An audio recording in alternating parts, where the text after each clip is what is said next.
Okay.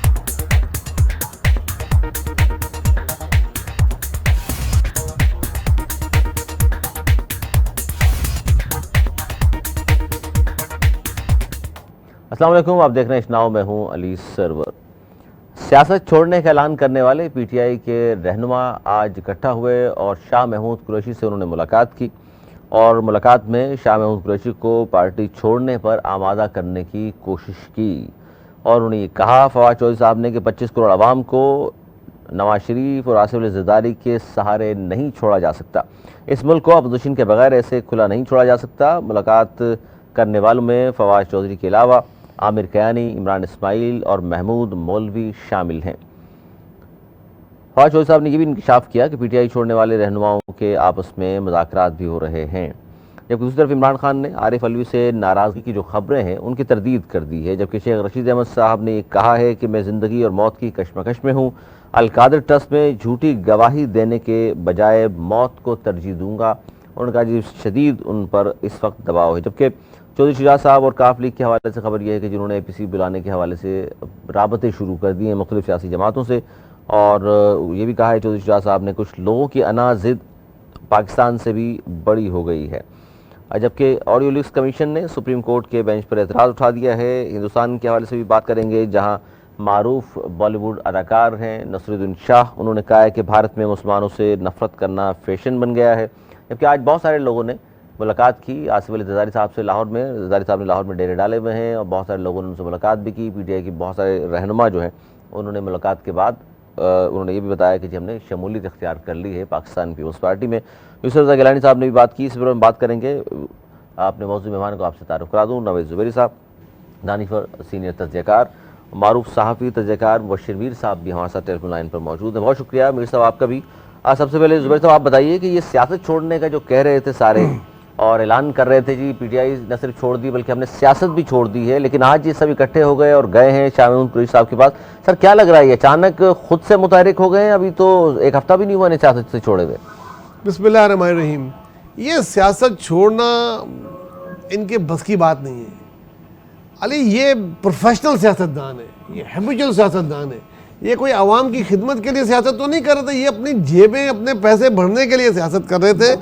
और ये पहले भी कई पार्टियां चेंज कर चुके हैं, इनमें से बेशतर लोग सिवाय एक दो को छोड़ के पहले भी कई पार्टियां चेंज कर चुके हैं और दोबारा भी पार्टी चेंज करने के लिए तैयार हैं। बस वो उस वक्त बुरा वक्त था, कुछ प्रेशर ऐसा था, तो बस वो या लिख के कुछ ऐसा दिया गया था कि उन्होंने वही पढ़ा कि जी मैं सियासत छोड़ रहा हूँ, सियासत से ब्रेक ले रहा हूँ और मैं अब सियासत नहीं करूँगा, जो आपने हमने सबने देखा। और अभी एक ही हफ्ता गुजरा है, जरा सी रिलैक्सेशन हुई है, ये दोबारा सियासी सरगर्मी में ये तो खुद से मुतहर्रिक हुए या समझते हैं कि ये भी किसी ने कहा है कि सियासत छोड़ने का ऐलान तो कर दिया, रहने दें उस बात को और अब जाइए और शाह महमूद कुरैशी को बनाइए? देखिए मैं नहीं समझता कि हर चीज़ के पीछे कोई ना कोई हो। ये हमारी भी एक आदत पड़ गई है कि हम हर चीज़ के पीछे किसी को ढूंढते हैं, कि हम देखते हैं हर चीज़ के पीछे पसे पर्दा कोई चीज़ है।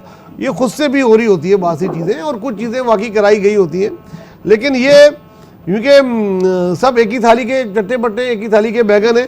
अब वो उन्होंने पीटीआई की मेन स्ट्रीम से तो अलग हो गए, उनको पता है अब दोबारा खान तो उनको लेगा नहीं, जिस तरीके से वो अपने लीडर को हमसे ज़्यादा जानते हैं।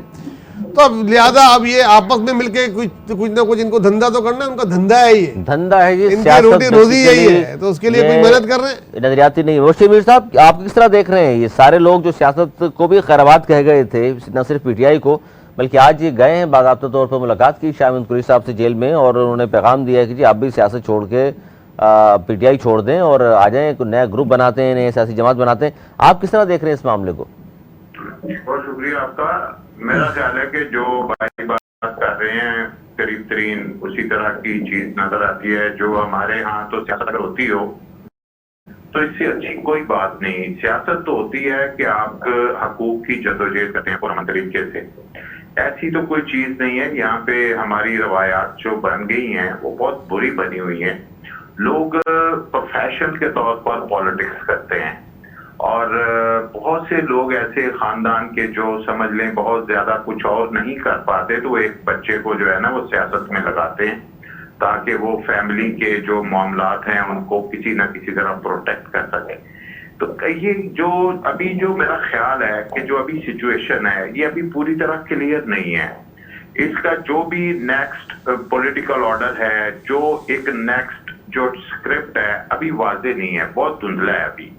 अभी बहुत सी चीजें जो हैं मुझे लगता है कि खींचातानी, और क्योंकि अभी गवर्नमेंट के अभी 2 महीने बाकी हैं और गवर्नमेंट के अंदर जो लोग हैं इस वक्त, जो यानी कि गवर्नमेंट से मुराद मेरी पीडीएम है, जो इसमें पीपल्स पार्टी, नून और ये सबके अपने अपने जाती भी अभी बहुत से मफादात हैं। ये नहीं आप कह सकते कि ये सारे मिलके इलेक्शन लड़ेंगे। अच्छा, इसमें मीर साहब मैं चाह रहा हूँ कि थोड़ा इस पर भी जरूर बताइए, आगे चल के इस पर बात करते हैं कि ये सारे जो सियासत छोड़ने का अभी हफ्ता भी नहीं हुआ कहा था, तो दोबारा सियासत में एंट्री इनकी हो गई है, तो किसी ने मुतहर्रिक किया है या आप समझते हैं कि नहीं, जिस तरह जुबैर साहब फरमा रहे हैं कि नहीं ये खुद से गए होंगे? नहीं, किसी खुद से कभी भी नहीं जाते, ये रिमोट कंट्रोल लोग हैं, ये उस तरह नहीं चलते जिस तरह इनको कोई चलाता है, ये उस तरह चलते हैं। और मैं आपको बताऊं, ये जो इन्होंने स्टेटमेंट्स दी हैं सबकी, वही एक ही स्क्रिप्ट है जो सारे लोग पढ़ पढ़ के सुनाते हैं कैमरे के सामने आके। लिहाजा ये तो अभी जो इन्होंने माफी ली थी वो इसी बुनियाद पे ली थी कि जहां पे उनको सिग्नल मिलेगा ये उसी तरफ चले जाएंगे। ये इनके अंदर से कोई चीज नहीं उठती कि इस तरह जी नहीं छोड़ा जा सकता, फलाने के रहमो करम पर नहीं छोड़ा जा सकता। ये सारी कहने की बातें, ये सियासी बयानात हैं इनके। एक्चुअली ये जो कमिटमेंट करके बाहर निकले थे उस कमिटमेंट के तहत ये अपना काम करेंगे। तो आगे क्या होता है अभी मैंने कहा कि अभी कुछ वाजे नहीं है, लेकिन नहीं, जो कमिटमेंट ये है सारे स्क्रिप्ट के तहत चलने वाले लोग। तो सर ये इनके अंदर से कुछ नहीं उठा। तो ये स्क्रिप्ट किसका है सर? राइटर कौन है इसका? सर देखें, पाकिस्तान के अंदर राइटर को कोई डिस्क्राइब करना ना तो मुश्किल है ना ही कोई मुअम्मा है। हमारे यहाँ जो हमारे पावरफुल इदारे हैं उनका कहीं ना कहीं रोल होता है। वो आज से नहीं, पाकिस्तान में शुरू से उनका एक सियासत में किरदार है और उसको आप जो है ना वो उससे डिनाई नहीं कर सकते। तो इस वक्त तो रोल नहीं है सर, इस वक्त तो रोल नहीं है ना? नहीं, वो देखें एक चीज होती है कि एक स्टेटमेंट होती है और एक अमलन हमें जो चीजें नजर आती हैं, अमलन जो नजर आता है उसके मुताबिक जो है उनका जो है वो मौजूदगी जो है इस मामलात के अंदर वो कहीं ना कहीं किसी न किसी अंदाज से मौजूद है। अब वो कहीं किसी सूबे में किसी और अंदाज से है, किसी सूबे में किसी और अंदाज से है, लेकिन बहरहाल जो फाइनल जो एक चीज है जो वो मेरा ख्याल है कि वो उन्हीं के पास है अभी कि वो क्या निकलती है। अच्छा, वो देखते हैं जी, निकलती है या 2 महीने या बाद 2 महीने बाद कुछ ना कुछ खतोखाल वाजे हो जाएंगे आगे चलकर। अच्छा जुबैर साहब, आज बड़ी अहम मुलाकातें की हैं जरदारी साहब से, बहुत सारे रहनुमाओं ने जो पीटीआई छोड़कर आए हैं या दीगर पार्टीज, तो डेरे डाले में जरदारी साहब ने लाहौर में, और आज भी बहुत सारे लोगों ने शमूलियत इख्तियार की है पीपल्स पार्टी में। तो पीपल्स पार्टी किस तरह असर खेल रही है इस वक्त, क्योंकि हुकूमत में शामिल भी है और पीटीआई छोड़ने वालों को भी वेलकम किया जा रहा है, और एक तरफ हम ये कहते हैं जी पीटीआई के लोग सारे ही 9 मई को निकले हुए थे और उन्होंने सब कुछ किया है, और फिर जो प्रेस कॉन्फ्रेंस के बाद दूध के धुले बन जाते हैं, जरदारी साहब से मिल लिए हैं। अब तो ये क्या जरदारी साहब को या उन लोगों को इस स्क्रिप्ट का पता तो नहीं चल गया कि जी नेक्स्ट जो है पीपल्स पार्टी बरस इख्तियार होगी? देखिए अली, सियासत में जिस तरीके से पिछले 1.5 साल से पीपल्स पार्टी अपने कार्ड खेल रही है, ख़ास तौर से टाइमिंग के लिहाज से जरदारी साहब की एक एक चीज़, एक एक मूवमेंट, वो एक दफ़ा फिर ये बात मनवा दी है उन्होंने कि सियासत के सबसे बड़े खिलाड़ी वही हैं। इस पूरे गेम में पीडीएम में अगर किसी जमात ने गेन किया है तो वो पाकिस्तान पीपल्स पार्टी है। नून लीग पीटीआई को गिराते गिराते खुद भी गिर गई। इस वक्त नून लीग का टिकट लेने वालों का हाल ये है कि सिवाय उनके ख़ानदान के मुस्लिम लीग नून जो फैमिली है, आपको पता है भांजे भतीजे ससुरिये, उनके अलावा कोई और टिकट लेने वाला नहीं है।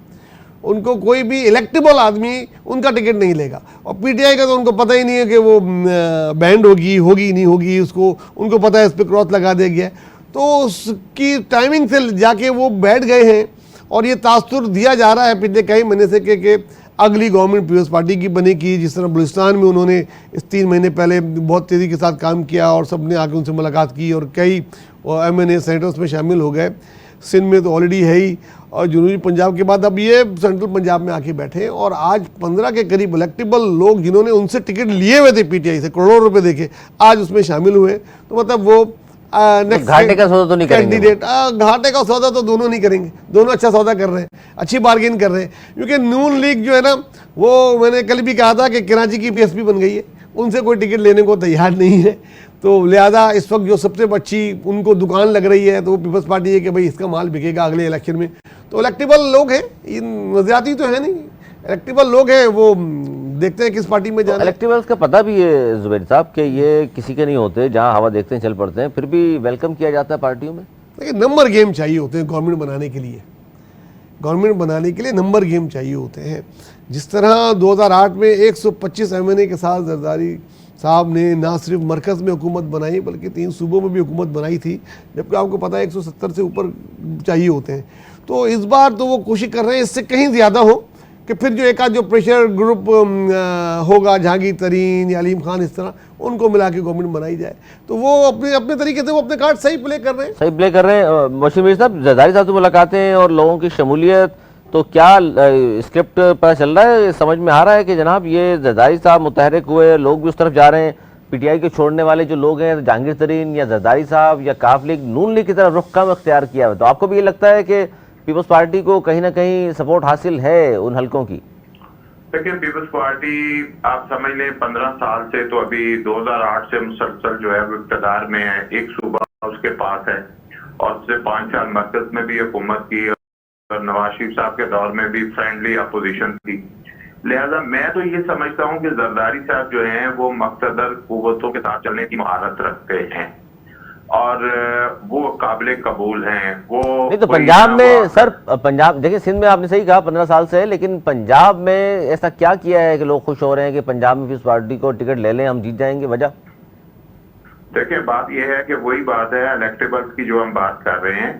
इलेक्टेबल्स जो हैं उनको इस चीज से गलत नहीं होती कि किसकी ग्राउंड पे क्या पोजीशन है। उनकी पोजीशन उनका ये होता है कि इक़्तिदार में आने के इम्कानात ज्यादा किसके हैं, फिर उन्होंने किस साइड से पूछना होता है, वो उन्होंने जहां से पूछना होता है वहां से उनको सिग्नल मिलता है कि आपको किसके साथ बैठना है। तो इस वक्त सबसे ज्यादा उनके लिए काबिल कबूल जो बंदा है वो आसफ जरदारी साहब ही, तो लिहाजा वो उनके साथ शामिल होने की कोशिश कर रहे हैं। अब ये तो अगली बातें हैं कि कैंपेन चलेगी, अवाम का रिएक्शन क्या आएगा, अवाम जो है पंजाब में सबसे ज्यादा जो है अवाम को जो है वो मारा गया है या गिरफ्तारियां हैं, और अवाम उसका इजहार क्या इलेक्शन में अपने वोट के जरिए कर सकेगी कि नहीं कर सकेगी, ये अगली बात की बातें हैं। लेकिन सरेदस्त उन्हें जो पावर पॉलिटिक्स है ना पाकिस्तान में, जिधर ताकत होती है उधर ही उसका जो है ना वो रुख हो जाता है। तो ताकत अभी जो है वो उधर नजर आ रही है, उन्हें ज्यादा इम्कानात नजर आ रहे हैं कि हम कोई इन्वेस्टमेंट करेंगे इलेक्शन के ऊपर तो हमें वो सूद समेत वापसी किस तरह हो सकती है, तो वो इस ग्रुप के साथ रहते हुए हो सकती है। तो लिहाजा वो उस तरफ जाना शुरू हो गए। सियासत नजरिया ये तो आपको पता है कई सालों से पाकिस्तान में दफन हुआ सर, तो जिस तरफ नहीं तो मेरे साहब जिस तरफ आप इशारा कर रहे हैं उस तरफ तो फिर जहांगीर तरीन साहब को ज्वाइन किया जाए बड़ी तादाद में लोगों को, क्योंकि सबको मालूम है कि जहांगीर तरीन साहब भी उन्हीं लोगों में शामिल हैं जो बड़े करीब हैं मक़दर हलकों के। ये बड़ा अच्छा सवाल है आपका। देखें सबसे पहले तो आप ये देखें कि पाकिस्तान के अंदर जो एक सिस्टम जिस चीज को रखा जा रहा है कि कोई ऐसा पॉपुलर लीडर जो है उसको पॉलिटिक्स नहीं करनी जो कि पूरे मुल्क के अंदर जो है वो कुछ ना कुछ जो है वो हलचल मचा सकता हो। अभी का रिसेंटली जो है वो रिजल्ट हमारे सामने है। लिहाजा ये पॉकेट्स बन जाएंगी, एक नहीं कोई 5-6 प्लेयर जो है वो उठ जाएंगे। तो चारों सूबों में इस वक्त भी आ जाते हैं जी करें तो वो भी जीते हुए ग्रुप के साथ अलायंस करेंगे या कम से कम जो है वो सहूलत पैदा कर देंगे इन लोगों के जीतने की, और वोट जो है उसको ब्रेक करने, कुछ सीटें ले भी लेंगे कुछ नहीं भी ले सकेंगे।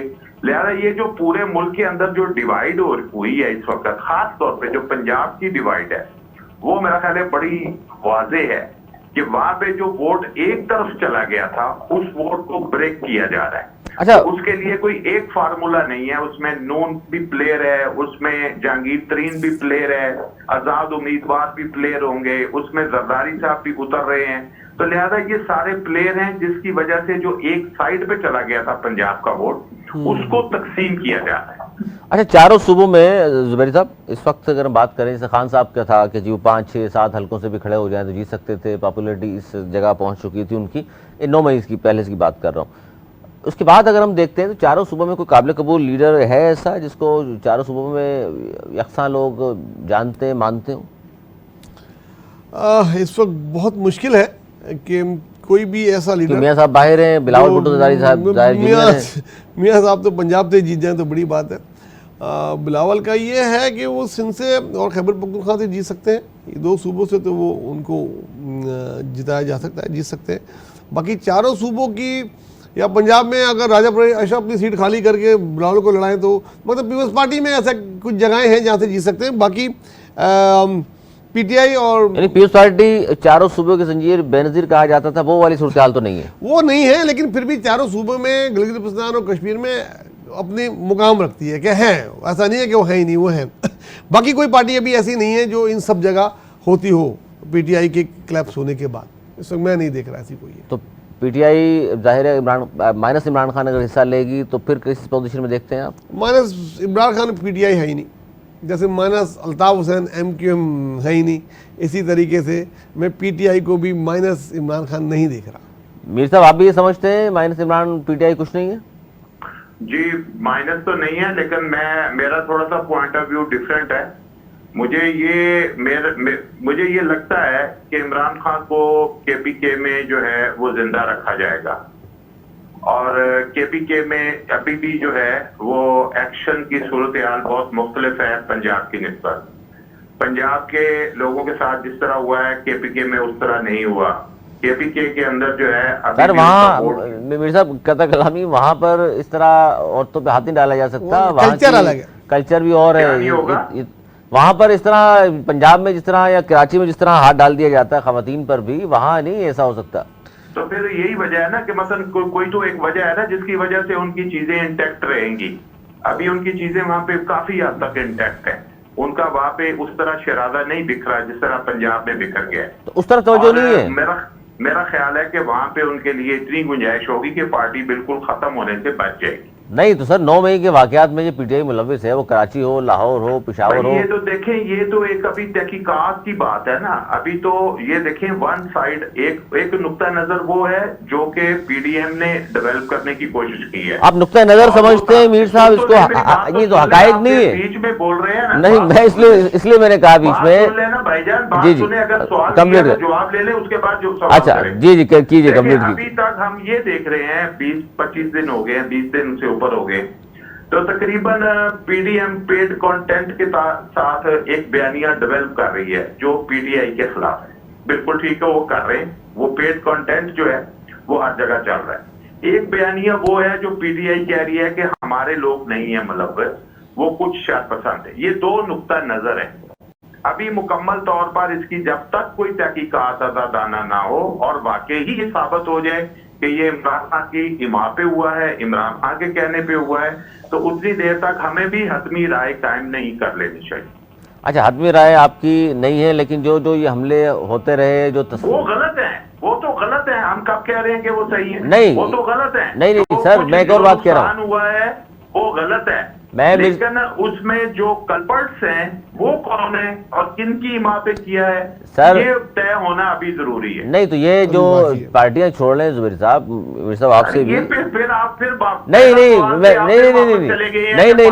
मैं वहां नहीं जा रहा। अरे नहीं सर सवाल नहीं सुना ना पूरा आपने। पार्टी छोड़ने की बात नहीं कर रहा, मैं कह रहा हूँ जो पार्टी छोड़कर प्रेस कॉन्फ्रेंस करते हुए ये कह रहे हैं कि जी इमरान खान की इमा पर हुआ है।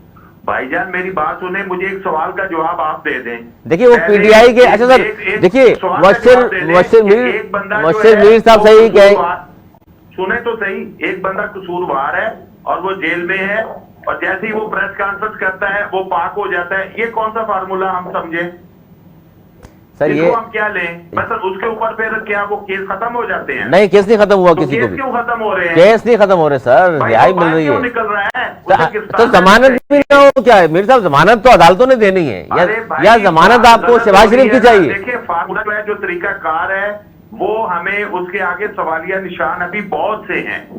इतनी जल्दी हतमी राय पे पहुंचना बड़ा मुश्किल है हमें। अब देखिए मैं एक चीज बात कहना चाहता हूँ, कौन सा इलेक्शन हो रहा है कि पाकिस्तान की हिस्ट्री जो है ना बहुत सारे अफसोस से भरी हुई है। कुछ लोगों को पीपल्स पार्टी की भी कोई एक शायद इस तरह की बात आई थी, उन्हें अल्ताफ हुसैन के साथ ज्यादती का भी अफसोस है, नवाज शरीफ के साथ ज्यादती का भी अफसोस है, भुट्टो साहब के साथ ज्यादती का भी अफसोस है, बेनजीर के साथ ज्यादती का भी अफसोस है, फिर फातिमा जिन्ना के साथ ज्यादती का भी अफसोस है, शेख मुजीबुर रहमान के साथ ज्यादती का भी अफसोस है। हर मुल्क में वतन पाकिस्तानी को बहुत से अफसोस है, हमारी तारीख में बहुत से अफसोस जमा हो गए हैं। अभी हमें इस तरह बिल्कुल हतमी राय पे कायम करने से पहले तहकीकात करानी चाहिए, उसके बाद हमें एक राय कायम करनी चाहिए, जो अदालत उसका फैसला करे उसके मुताबिक करें। आप भी अपने तौर पर उसका फैसला नहीं करें। नहीं, अपनी तौर पर नहीं, जिनके बयानात आ रहे हैं, जो सारे मेच्योर लोग हैं, सियासत में भी हुकूमत में भी रहे हैं, जो करें, आपकी हिस्ट्री अफसोस से भरी हुई है, आप फिर 2-4 साल के बाद अफसोस करते हैं कि भाई वो ठीक है। मैं जुबैर साहब से यही जानना चाह रहा हूँ, फिर आपकी तरफ आ रहा हूँ मोहसिन साहब। जो लोग खुद कह रहे हैं, जैसे महमूद मौलवी साहब ने मेरे प्रोग्राम में कहा कि जी बिल्कुल ऊपर से हिदायत आ रही थी कि यहाँ चले जाओ और वहाँ चले जाओ, इस तरह फिर बहुत सारे लोग जो इनका ताल्लुक पंजाब से है, पीटीआई के सीनियर रहनुमा हैं, जिन्होंने छोड़ दी पार्टी, वो भी जनाब लगता ये है कि वो तो जिस तरह के बयानात दे रहे हैं, कबूल रहे हैं बाकायदा तौर पर, हाँ जी ऊपर से ऑर्डर थे तो जाहिर है लोगों को इश्तियाल फैल गया और चले गए वहाँ पर। इलेक्शन तो कल नहीं हो रहे, ठीक है ना, इलेक्शन मुस्तकबिल करीब में नजर नहीं आ रहे, इस बात का फैसला तो इलेक्शन से पहले हो रहा होगा। और अभी मोशर सही कह रहे हैं कि कोई भी राय कायम करने में जल्दबाजी नहीं करनी चाहिए। अभी ये मामला कोर्ट में है, देखें अभी ये मामला कोर्ट में चलेगा और वो एक लंबी जंग चलेगी, उसके बाद वो डिसाइड करेंगे कि इज गिल्टी और नॉट गिल्टी, और ये पार्टी पे बैन लगता है कि नहीं। इस वक्त भी पाकिस्तान की सबसे बड़ी पॉलिटिकल पार्टी इसके पे बैन लगाने के हक में नहीं है। अगर पीटीआई पे बैन नहीं लगता, फर्स्ट क्लास 5-6 महीने गुजर जाते हैं, हर गुजरता दिन पीटीआई को रिलीफ दे रहा है, जैसे कि 4-5 महीने इसी सूरत हाल में अगर गुजर जाते हैं और इमरान खान पे कोई रिलीफ कहाँ लग रहा है सर, आपको पीटीआई को मिल रहा है? जी देखिए, एक वक्त ऐसा था 9 तारीख के बाद 10, 11, 12 के आज पकड़ा गया, मिलकर पार्टियां छोड़ रहे हैं। देखो ये लोग जो पार्टियां छोड़ रहे हैं, ये वो लोग हैं जो पीटीआई के वोटों पे मुंतखब हुए। पीटीआई का वोट बैंक तो बाकी है ना, वो खत्म होने में टाइम लगेगा, और वो तब खत्म होगा जब लोगों को इस बात का यकीन हो जाएगा कि ये सारी कार्रवाई के पीछे इमरान खान है, कोई इस किस्म का पक्का सबूत आएगा, या फिर पार्टी कालदम करार दी जाएगी तो मैदान खाली होगा। अभी गेम ऑन है, अभी बिल्कुल खत्म नहीं कह सकते आप, मतलब थोड़ा इंतजार करना पड़ेगा। अच्छा, खान साहब ने आज ये कहा कि जी जीएचक्यू के सामने एहतजाज करना भी हक है।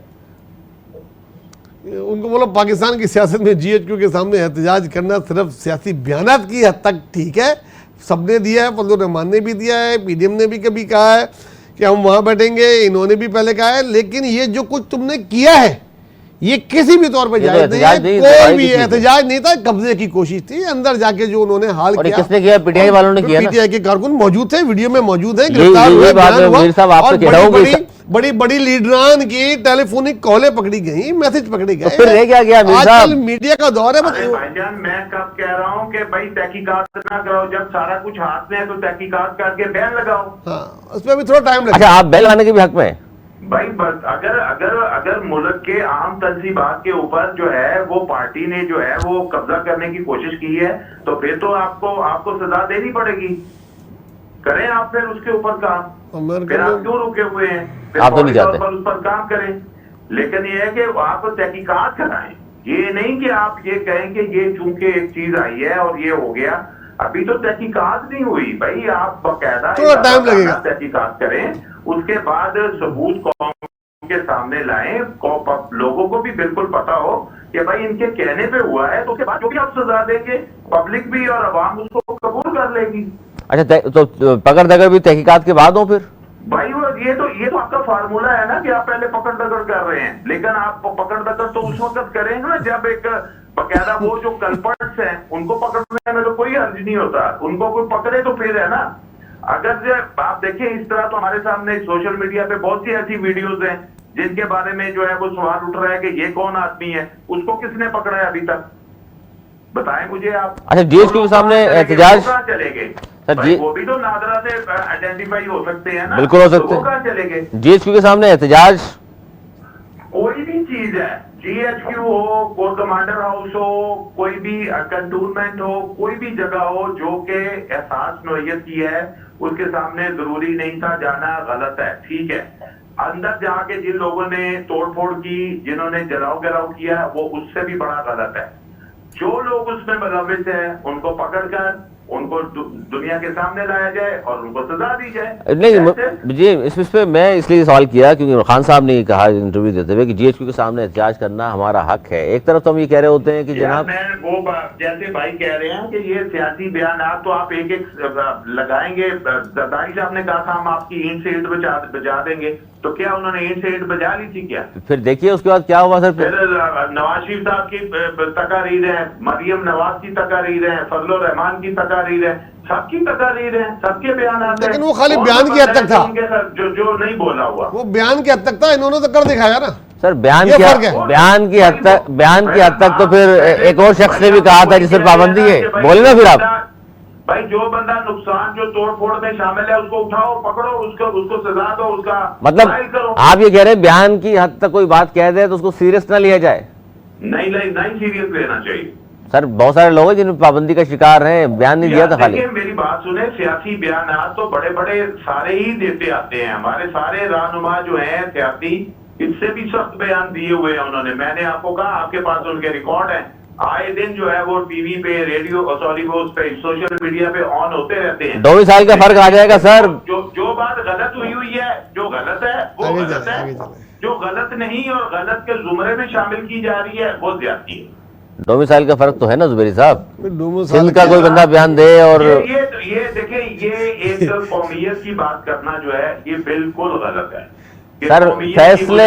फैसले इसका मतलब है कि जो लोग जो है ना, अगर मुक़्तदर कुव्वतें जो है वो इन कल्पर्ट्स को उठा रही हैं और इसको नहीं उठा रही, तो इसका मतलब है आप उनके रवैये पे सवाल उठा रहे हैं कि वो इसको इसलिए छोड़ रहे हैं कि इसका डोमिसाइल वो पंजाब का। आपका ख्याल ये है? नहीं ये ख्याल नहीं है। मैंने इसलिए इशारा मैंने इसलिए किया।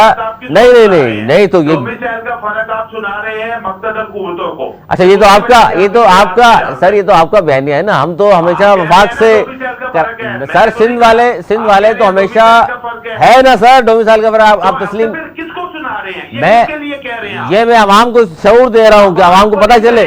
जो बंदे एक्शन ले रहे हैं ना, आप उनको कह रहे हैं। अच्छा, एक्शन कौन ले रहा है? एक्शन कौन ले रहा है? पे हाथ नहीं डाल रहे मीर साहब। एक्शन पुलिस पकड़ रही है, कोई और पकड़ रहा है? अरे भाई, पुलिस पकड़े या पुलिस को, चलो आप पुलिस को कह लें, चलो हाँ, तो पुलिस भी गलत कर रही है तो कि उसको पुलिस किसे कहने, तो बिल्कुल पुलिस किसे कहने पकड़ ली है? गारमेंट के उधर ही की है। किधर की है सर? सूबे की पुलिस है ना सर। सिंध में सिंध पुलिस है, पंजाब में पंजाब पुलिस है। अरे भाई, मेरी बात सुने, जो हाईकोर्ट से इमरान खान को उठाया गया वो कहां से, किसने उठाया? पुलिस ने उठाया सर। जहां से ऑर्डर आया होगा उन्होंने उठा लिया। जहां से आया तो फिर रेंजर तो उठाया। कहां गया था? तो कराची में नहीं है रेंजर्स क्या? अरे भाई, डोमिसाइल वहां भी तो डोमिसाइल वही था ना। तो सर देख, तो रातों रात छूट भी तो गया मीर साहब। कराची का होता 90 दिन के लिए जाता, अदालत ने छोड़ा। किबला 90 दिन के लिए जाता, कराची का होता, वो पंजाब का था, एक दिन वापस आ गया। अदालत पे एतबार नहीं है आपको कराची का। आप सुप्रीम कोर्ट के ऊपर भी बात करना चाहते हैं सर? सब पे बात करें, क्यों नहीं कर सकते? सुप्रीम कोर्ट पे, सुप्रीम कोर्ट के फैसलों में बात होगी तो नहीं सोच सकते ना सर? नहीं सोच सकते, फैसलों में बात हो सकती है सर, फैसलों में बात हो सकती है। सुप्रीम कोर्ट के ऊपर तो नहीं आप सोच सकते ना। सुप्रीम कोर्ट सर, खान साहब को एक दिन रख लिया, खान साहब को एक दिन रख लिया तो जाके GHQ पे हमला कर दिया। क्यों? आप सुप्रीम कोर्ट पे आवाज उठा दें। खान साहब को अगर गिरफ्तार कर लिया, खान साहब को गिरफ्तार किया ट्रस्ट केस में, आप जाकर हमला कर दें GHQ पे, सुप्रीम कोर्ट पे आप एतराज उठाएं, सुप्रीम कोर्ट को कहें कि आपने गलत किया। सर, सुप्रीम कोर्ट पे रोजाना नून लीग एतराज उठा रही है, रोजाना पीडीएम वाले एतराज उठा रहे हैं। वो चीफ जस्टिस को कह रहे हैं, वो तो रोजाना एतराज हो रहा है। अरे आप करें ना, इसी प्रोग्राम से आप भी कर दें। हम भी कर रहे हैं कि जनाब जाति किसी के साथ नहीं होनी चाहिए, सबके साथ आइन कानून के तहत इंसाफ होना चाहिए। कोई चीज नहीं पसंद तो आप सवाल उठा सकते हैं। पसंद नापसंद की बात नहीं मेरे साथ, पसंद नापसंद की बात नहीं। हम तो ये कहते हैं आइन और कानून के तहत सबके साथ यकसा सलूक हो। देखें, जब तक किसी पे, मेरे भाई, जब तक किसी पे जुर्म साबित नहीं होता उस वक्त तक अदालत जो है उसको रिलीफ दे देती है, कोई मसला नहीं। कत्ल के मुजरम जो बिल्कुल कत्ल करते हैं उनकी भी जमानत होती है। बिल्कुल होती है। देखिए मुबशिर भाई, आप क्या कहते हैं आप? जी मैं कितने कातल जो हैं, जिसने 100 कत्ल किए हुए हैं, मुबशिर, वो जिंदा नहीं है अभी तक। अच्छा बिल्कुल है, बिल्कुल है। वो उनका डोमिसाइल कहाँ का है? अच्छा मुबशिर सर साहब, फिर डोमिसाइल की आप बात करेंगे फिर लंबी बात हो जाएगी। मैं थोड़ा, क्या वो डोमिसाइल की वजह से बचे हुए हैं कि वो अपने सूबे में बैठे हुए हैं? देखिए मुबशिर चलिए, साहब, डोमिसाइल की बात थोड़ी करते हैं सी आप। इजाजत मुझे मुझे दे दें, 2 मिनट मुझे दे दें। तो फिर बहुत से लोगों का डोमिसाइल अपने अपने सूबे में, वो अपने अपने सूबे में महफूज रहते हैं। अच्छा मुबशिर साहब, 2 मिनट अगर मुझे दे दें तो मैं कुछ डोमिसाइल पे बात कर लूं, अगर आपकी इजाजत हो तो। जी जी प्लीज प्लीज सर, बड़ी मेहरबानी। देखिए ये जब सिंध से आवाज उठती है ना डोमिसाइल की, तो उसकी वजह ये होती है कि बगैर किसी जुर्म के जरदारी को 8 साल जेल डाल दिया जाता है, सिंध के स्पीकर को जेल में डाल के भूल दिया जाता है, वफाकी वजीर बड़े अच्छे खानदान के डॉक्टर आसिम को 3 महीने के 3 रिमांड 90 दिन के लिए डाल दिए जाते हैं, और यहाँ पे डाल के भूल दिए जाते हैं, और दूसरे सूबों की जेलों में डाला जाता है। वहाँ उनके एमएनए पकड़े जाते हैं, शीरी मजारी नाम है, शीरी मजारी पकड़ी जाती हैं, उन पे केस होता है, वो एक बयान देती हैं, वो छूट जाते हैं। इनके वफाकी वजीर अली क्या नाम है, अली, उसका शिपिंग के जो वजीर थे, अली जैदी, पता नहीं क्यों उसका नाम भूल जाता हूँ, अली जैदी साहब पकड़े जाते हैं, उनको वहाँ ले जाया जाता है, उनकी चीज़ें मौजूद हैं, उसके बाद ये उनको एक प्रेस कॉन्फ्रेंस में माफ कर दिया जाता है। सिंध के लोगों को नहीं किया जाता। ऐसा ही वाकया सर एक 22 अगस्त 2016 का हुआ था, तकरीर लंदन से हो रही थी, जो बैठे तालियां बजा रहे थे वो आज तक मुकदमात का सामना कर रहे हैं, उनके साथ जो हुआ उन्होंने भी बड़े बयान दिए, लेकिन उनको नहीं बख्शा गया। इसीलिए कहा जाता है यहाँ पे सिंध में ही आवाज उठती है, और एक दफा नहीं कई दफा। इवन इस वक्त तो पंजाब के जो बड़े बड़े तजियतगार हैं, बड़े बड़े साफी हैं, वो भी इस बात का एतराफ कर रहे हैं, इसलिए ये बात कही जाती है। देखिए हम किसी ज्यादती की हम हमायत नहीं कर रहे, लेकिन हम ये कहते हैं कि जब आप कोई जो है ताज्जुब वाली बात करते हैं तो वो बात गलत है। आपको कोई चीज नहीं पसंद, आप उस पर एतराज उठा सकते हैं, कोई मसला नहीं, आप एतराज उठाएं।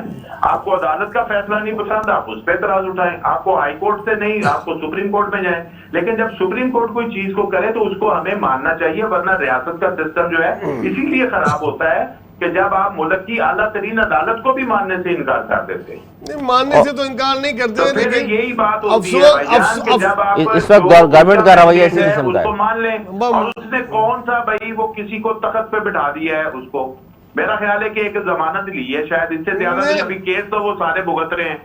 नहीं, चलेगा, जाहिर है केस तो चलेगा, तो मुझे आप बताएं, एक साबिक वजीर चलेगा। तो देखें, हम तो ऑब्जर्वर हैं, हम तो देख रहे हैं कि एक बंदे के खिलाफ अगर FIR हो रही है तो मुसलसल हो रही है। अब वहां पे डोमिसाइल का उसको क्या फायदा मिला है कि उसके खिलाफ FIR नहीं हो रही, रोजाना जमानतें भी हो रही है, अच्छा, गद्दारी के केस भी हमने देख लिया, रोजाना जमानतें भी हो रही है फाइल। देखिए पंजाब के साबिक वजीर आजम जो जेल में थे, वो एक जाती मचलके पे उनको बाहर जाने दिया जाता है, और आज भी वो बाहर हैं, और बाहर से बैठ के नवाज शरीफ साहब खिताब दे, बार एतराज अदालत पे ही उठ रहा है, और वो अदालत नहीं। आप मोर्चे मीर साहब, आप गलत खेल रहे हैं ना, आप जानबूझ के बैकफुट पे खेल रहे हैं। आप बता क्यों रहे किसके इशारे पे गए थे? ख्वाजा आसिफ ने खड़े होकर कह दिया, एस्टेब्लिशमेंट ने भेजा था। मैं क्या बताऊं, ख्वाजा आसिफ तो आप क्यों बार बार नहीं, तो आप अदालत में क्यों बात कर रहे हैं? आप क्यों नाम नहीं ले रहे एस्टेब्लिशमेंट का?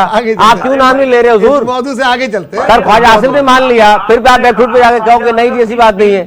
मैं तो पावरफुल नहीं हूँ, नहीं पावरफुल की बात नहीं है, हम तो उन्हीं के बयान दोहरा रहे हैं सर कि ख्वाजा आसिफ ने कहा जी एस्टेब्लिशमेंट ने भेजा था। बहुत हो गया, उनके ख्वाजा आसिफ साहब वजीर दिफा है सर, वजीर दिफा है पाकिस्तान के। आप उसका क्लिप चला दें अपने प्रोग्राम में कि ख्वाजा आसिफ ने ये कहा। अच्छा चले सर आगे बढ़ते हैं। यूसुफ रज़ा गिलानी साहब ने आज ये कहा जी पीपल्स पार्टी किसी को माइनस करने के हक में नहीं है और मुज़ाकरात की हामी है। अच्छा ये जो बयान है जुबैर साहब पहले आप बयान देते हैं, फिर मीर साहब से बात जाता हूँ मैं। गिलानी साहब इस वक्त भी कह रहे हैं मुज़ाकरात की हामी पीपल्स पार्टी, जबकि गवर्नमेंट जो है मना कर चुकी है। खान साहब ने 7 रुकनी कमेटी भी बनाई कि जो मुज़ाकरात हों किस तरह और मामले का कोई हल निकले, इलेक्शन के हवाले से बात हो, मुल्क आगे चलाएं। तो ये क्या दरार नजर आ रही है या सिर्फ जाती मौक़िफ़ समझे इसको यूसुफ रज़ा गिलानी साहब? देखिए ये यूसुफ रज़ा गिलानी का जाती मौक़िफ़ है, और कमोबेश पीपल्स पार्टी का भी यही मौक़िफ़ है। उसमें फ़र्क यह है कि पीपल्स पार्टी किसी भी जमात से पाबंदी लगाने के खिलाफ है, और पीपल्स पार्टी मुज़ाकरात की हामी थी, आखिरी वक्त तक हामी रही, लेकिन अफसोस उस वक्त इमरान खान नहीं मान रहे थे। अब ये PDM की दूसरी जमातें नहीं मान रही, लेकिन मसले का हल आज नहीं 4 महीने बाद भी बातचीत से ही निकलना है। इसलिए उन्होंने, वो पुराने सियासतदान हैं, कई दफा इक़्तिदार देख चुके हैं, कई जेल दफा भुगत अपोजिशन चुके देख हैं, चुके हैं। उन्होंने बड़ी मैच्योर बात की है और मेरे ख्याल में हर आप भी मैच्योर समझते हैं कि सियासतदान को इस तरह मुज़ाकरात की बात करनी चाहिए। मुज़ाकरात होने चाहिए, समझ रहे हैं आप? देखिए कमो भाई, जैसे ये अभी तो एक तूफान है, एक मलबा है, जैसे ये मलबा गिरेगा इसमें थोड़ा टाइम देना चाहिए कि ये किस पे गिरता है, क्या है, उसके बाद मुज़ाकरात तो होंगे, मुज़ाकरात होंगे, होने चाहिए, होंगे नहीं होंगे, होने चाहिए। ये मेरी ज़ाती राय है भाई। मीर साहब आप क्या कहेंगे? पीपल्स पार्टी मुज़ाकरात की हामी भी है और माइनस भी नहीं करना चाहते। गिलानी साहब ने आज ये कहा जरदारी साहब से मुलाकात के बाद। मेरा ख्याल है कि गिलानी साहब बिल्कुल दुरुस्त बात है, मुज़ाकरात ही होते हैं। जितना भी कोई लड़ ले, मुल्क भी लड़ ले, फिर भी मुज़ाकरात करते हैं। मुल्क के अंदर डिफरेंस ऑफ ओपिनियन है, बहुत से मसाइल पैदा हुए हैं, लेकिन फाइनली डायलॉग जो है वही मेरा ख्याल है उसका सोल्यूशन है। जब भी कर लें, आज कर लें, महीने बाद कर लें, तो मेरा ख्याल है डायलॉग करना चाहिए। और गिलानी साहब ने पॉलिटिकल बात की है, उनकी बात जो है वो वजनदार है और मेरा नहीं ख्याल कि उनकी जाती राय है, बिल्कुल उनकी पार्टी की राय है। क्योंकि आज बिलावल भुट्टो जरदारी भी मुज़ाकरात की हमायत की बात कर चुके हैं और यकीनन मेरा ख्याल है कि वो चाहते होंगे कि पीटीआई के साथ मुज़ाकरात हों। और पॉसिबिलिटी इज दिस कि अगर जो मैं बात कह रहा हूं कि केपीके में पीटीआई की जो है वो जगह अभी मौजूद है, तो ये अगर सिचुएशन बनती है तो फिर वो पीटीआई जो है वो नून की बजाय पीपल्स पार्टी के साथ मिलकर काम कर सकती है फ्यूचर में। नहीं तो मीर साहब इसमें नुकसान नहीं पीपल्स पार्टी को? मुज़ाकरात करें और हामी भी हैं खान साहब, अगर रहे सियासत में इस इलेक्शन में तो फिर तो रिजल्ट जाहिर है वो नहीं होगा जो पीपल्स पार्टी सोच रही है। देखें पाकिस्तान की जो पॉलिटिक्स जिस तरह 18वीं तरमीम के बाद बट गई हुई है, उसके मुताबिक कोई भी पार्टी स्वीप करने की इस वक्त पोजीशन में रही नहीं है। फिर एक दफा फिर जो थोड़ा बहुत इम्कान पैदा हुआ था वो खत्म हो गया है। तो लिहाजा मेरा ख्याल है जो नेक्स्ट गवर्नमेंट बननी है वो बननी तो इसी तरह की कोई तहादी गवर्नमेंट ही है। अब कौन कौन से लोग, कौन कौन से प्लेयर एक दूसरे के करीब आएंगे अभी तो कुछ कह नहीं सकते, लेकिन एक पार्टी की हुकूमत कभी भी नहीं बन सकती। एक पार्टी सिस्टम तो मुश्किल, एक दूसरे के साथ मिलकर चलने का कोई फार्मूला ही निकालना पड़ेगा। अच्छा एक और बेहतर खबर है मुज़ाकरात से मिलती जुलती, क्योंकि काफ लीग ने जुबैर साहब एपीसी बुलाने का फैसला किया है और उन्होंने कहा है कि जी बिल्कुल तहरीक इंसाफ को भी हम मदऊ करेंगे और सियासी जमातों से मशावरत के बाद तारीख तय की जाएगी। ये एक अच्छी राह निकालने की कोशिश की है, आप समझते हैं शुजात साहब ने? देखिए काफ लीग तो पीटीआई में मर्ज हो गई थी, पीटीआई में मर्ज हो गई थी। परवेज दलाई अपने तमाम साथियों के साथ चले गए थे उधर, खाली शुजात और उनके एक बेटे रह गए, उनकी पार्टी तो खत्म हो गई। अब वो अपनी पार्टी के रिवाइवल के लिए दोबारा आ रहे हैं, उनके भाई वापस आ गए, कोशिश कर रहे हैं। अब तो काफी लोग लौट के वापस आएंगे, लेकिन मैं नहीं समझता इनका इतना बड़ा कद है कि वो पीडीएम की जमातों को पीटीआई के साथ बिठा सके। मेरा काम में मुश्किल है, फ्लॉप हो जाएगी। अच्छा एपीसी में नहीं आएंगे आप समझते हैं? नहीं आएंगे, लेकिन जरूरत के लिहाज से पीटीआई तो आएगी, भक्ति भी आएगी, लेकिन बाकी जमातें नहीं आएंगी। अच्छी बात है आ जाए नहीं, थोड़ा सा अभी मामला बहुत गर्म है, हॉट है, ये थोड़ा सा टाइम निकल जाए उसके बाद ये की जाती है। अभी थोड़ा इट्स टू अर्ली टू से लाइक दैट। मेरे साहब आपको भी लगता है कि ये फौरी जो ऐलान हो गया है, खैर तारीख का ऐलान तो नहीं किया, लेकिन कदम अच्छा उठाया उन्होंने? मेरा ख्याल है कि देखें काफ लीग की आप बात कर रहे हैं। जी काफ लीग ने आज कहा है कि जी एपीसी हम बुलाएंगे और उसमें पीटीआई को मदऊ करेंगे। देखें वो इस वक्त वो काफी हद तक करीब तो वही हैं दोनों जमातें, लेकिन काफ लीग का जो ऑन ग्राउंड जो वोट है वो तो नहीं था। वो ही एक जमाना था जब उसको बाकायदा किंग्स पार्टी के तौर पर बनाया गया था, तो वो उसके साथ इसी तरह इलेक्टेबल्स शामिल किए गए थे। अब वो सिचुएशन तो नहीं है कि वो इतनी मजबूत पार्टी बन सकती है, वो उस लेवल के प्लेयर भी नहीं रहे। अब इस वक्त प्लेयर जो मौजूद हैं हमारे सामने, जो खास तौर पर वो नवाज शरीफ साहब हैं और आसफ जरदारी साहब हैं।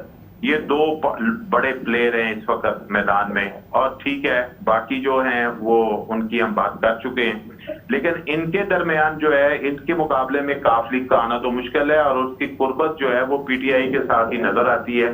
ज्यादा कयास यही है कि वो उनके साथ मिलकर ही सियासत करेंगे। अच्छा सर और जाते जाते आखिरी खबर, आखिरी 2 मिनट है मेरे पास। तरीन साहब का जहाज जो है लाहौर से इस्लामाबाद लैंड कर गया।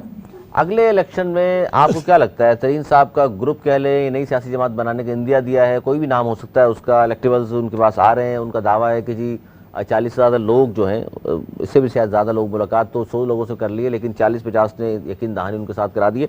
इनका किस हद तक रोल देख रहे हैं आने वाले इलेक्शन में तरीन ग्रुप का? देखिए मुझे लगता है जहांगीर तरीन, उनके साथ अगर अलीम खान भी मिल जाए, ये दोनों बड़े बैंक हैं और दोनों बड़े एटीएम कह रहे हैं आप? ATM कहते हैं, बैंक कहते हैं, दोनों बड़े ख़ानदान के भी हैं और दोनों की बड़े अच्छे मरासिम हैं इलेक्टेबल्स के साथ। ये कुछ भी नहीं 20-25 MLA तो ले मरेंगे और ये इतने काफ़ी होंगे किसी भी गवर्नमेंट को बनाने में या गिराने के लिए अगले, तो ये एक अहम रोल अदा करेंगे। एक तो ये है। दूसरा, मैं भी एक मुबशीर साहब से अगर आपकी इजाज़त हो सवाल करना चाहूँ। जी कर लें। मुबशीर भाई, आपकी मैंने बातें सुनी, मुझे बड़ी अच्छी लगी और बड़े ज़ीरक आपकी नज़र है। आपको लगता है कि नवाज शरीफ की पाकिस्तान वापसी आप देख रहे हैं?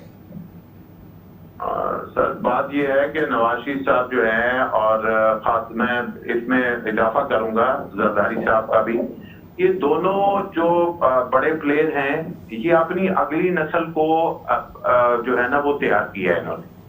इनका ज्यादा इंटरेस्ट अपनी अगली नस्ल को, यानी कि नवाज शरीफ साहब का इंटरेस्ट मरियम में है कि मरियम जो है वो आगे बढ़े। अब नवाज शरीफ साहब का इतना इंटरेस्ट नहीं है कि वो अगर सूरत हाल ऐसी बनती है कि उनके लिए जो है वो जगह बन जाती है, लेकिन उनका मेजर जो स्टेक है, मेजर जो इंटरेस्ट है वो मरियम नवाज साहबा में है कि वो किसी तरह अपनी पार्टी में और पाकिस्तान की सियासत के उफक पर उभरे। इसी तरह जरदारी साहब का है कि बिलावल साहब जो हैं वो किसी तरह मेन स्ट्रीम में डिस्कस हो, मेन स्ट्रीम में उनको पोजीशन मिले। लिहाजा अगर जो नवाज शरीफ साहब हैं उनके लिए कोई वो चार्म नहीं है, उनके लिए चार्म अपनी अगली नस्ल को सियासत के अंदर जो है वो आगे लेके जाना है। अगर आ जाएंगे तो कोई मसला नहीं है, कोई आ भी जाएंगे तो क्या कर लेंगे। मेरा नहीं ख्याल कि वो इस तरह इतनी मुश्किलात में वो कैंपेन करना चाहेंगे।